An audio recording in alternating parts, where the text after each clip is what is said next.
भारतातील पहिला डायमिथाईल इथर म्हणजेच DME उत्पादन प्रकल्प आता सोलापुरातील चिंचोळी MIDC येथे कार्यान्वित झाला आहे.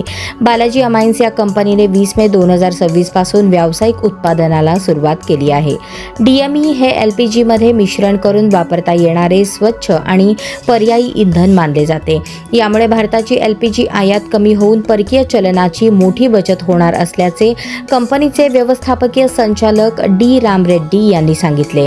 अत्याधुनिक तंत्रज्ञानावर आधारित या प्रकल्पाची वार्षिक उत्पादन क्षमता तब्बल 1 लाख मेट्रिक टन इतकी आहे. विशेष म्हणजे व्यावसायिक स्तरावर DME उत्पादन करणारी बालाजी अमाइन्स ही भारतातील एकमेव कंपनी ठरली आहे.